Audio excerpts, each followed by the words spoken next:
Thank you so much for having me. Buenos dias a todos. I'm Regine. I'm looking into the intersection of foreign propaganda and domestic disinformation economies. My home country, the Philippines, is a very interesting case study for this because of its reputation as patient zero, quote unquote, of the post-truth era, and also because we have a maritime dispute with China over a geopolitical flashpoint called the South China Sea, which is referred to as the West Philippine Sea by Filipinos.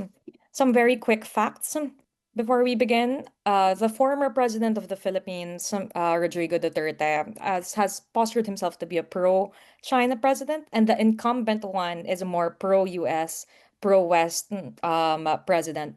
The two families were once allied, but have since had a falling out, and both of them have rode to the presidency on the back of local disinformation campaigns. So both of these families have their own propagandists who have since split up and stayed loyal to their particular patrons. And these are the people who China is now taking advantage of. Um, China has had quite an interest in the region and in the Philippines in particular. The manifestation for foreign interference there first manifests in coordinated, inauthentic behavior. So these are the very obvious trolls and bot farms that off the bat you can identify as being traceable to China.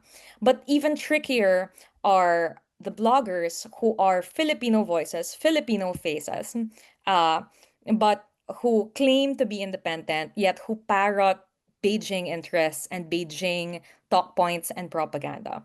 In March earlier this year, some of these bloggers who are generally aligned with former President Duterte were summoned to Congress and admitted to attending state-sponsored content training in Beijing. Now, in and of itself, going to a quote unquote influencer diplomacy program is not necessarily a means of co-optation.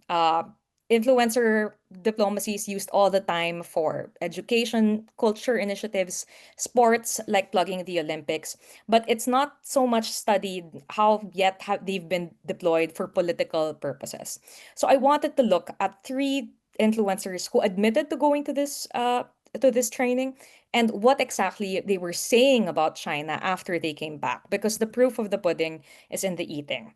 And what I found was that these influencers are primarily in a very strategic gray area where they don't have to disclose their profit models, where their arrangement with China is essentially a black box, and where they display kind of like a hybrid characteristics of being both local disinformation operators and foreign operatives because they parrot Beijing talk points. Throughout 6 months of data that I looked at, they never said a negative thing about Beijing, and primarily they primarily comment on local and domestic affairs and drum up dissatisfaction. The first narrative that they perpetuate is that the Philippines is a puppet state of the United States or of the West. And this is a common talk point of China.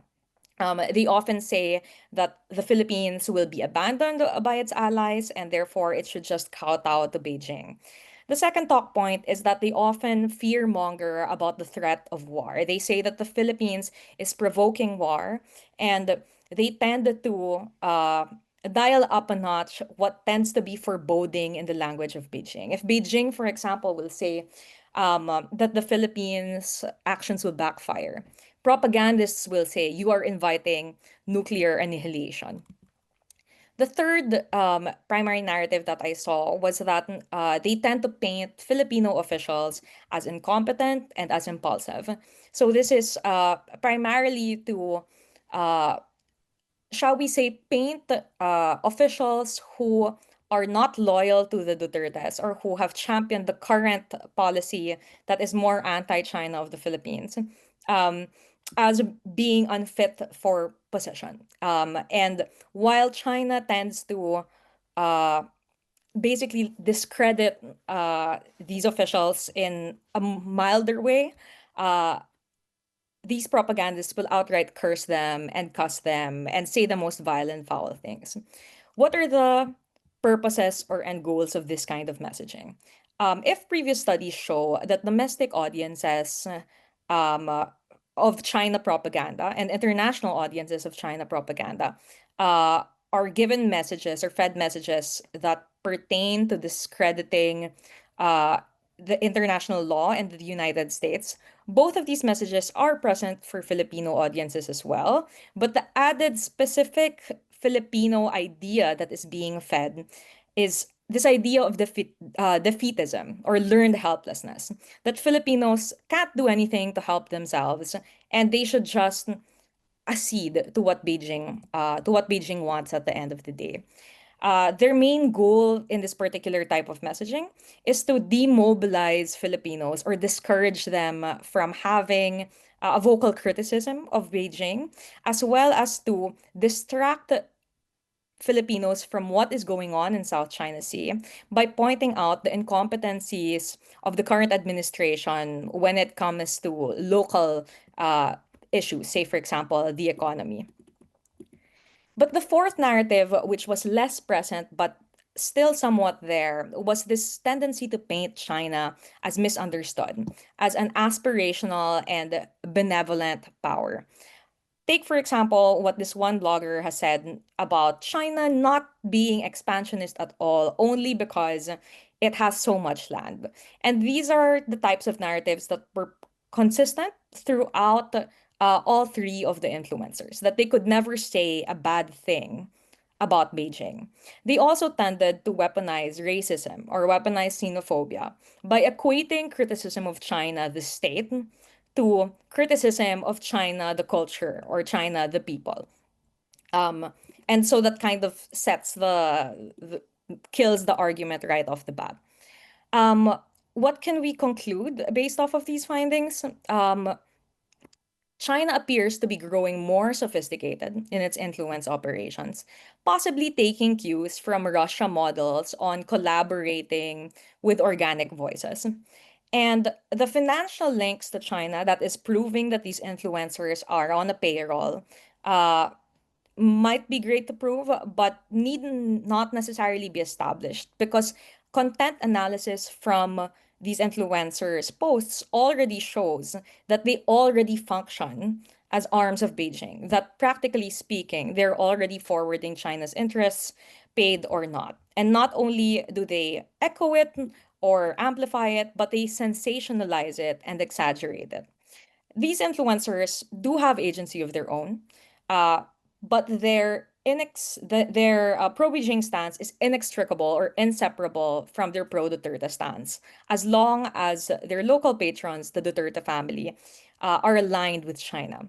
So we can say that these are hybrid efforts where foreign interests can camouflage as domestic, but it's also potentially domestic sentiment that willfully, intentionally forwards a foreign agenda. Elevating or whitewashing China's reputation is secondary to three main things. First, sowing distrust in the Philippines' allies. Second, undermining the incumbent government. And third, as a result of the first two, growing or maintaining public support for politicians who are pro-China, which in this particular case would be the Dutertes. Domestic dissatisfaction and drumming up criticism of the current administration kind of becomes a Trojan horse for these influencers to insert Beijing sympathetic talk points. And so it kind of becomes a case where pro Duterte propaganda is a buy one, take one package as pro China propaganda. And it's up to Filipinos whether or not they want to buy that. um, uh, they tend to Philippinize these pro-China arguments and try to package them as more palatable to a public that's very skeptical of China, but is also very anxious and unable to completely understand the weight of the geopolitics they're surrounded by. That's all.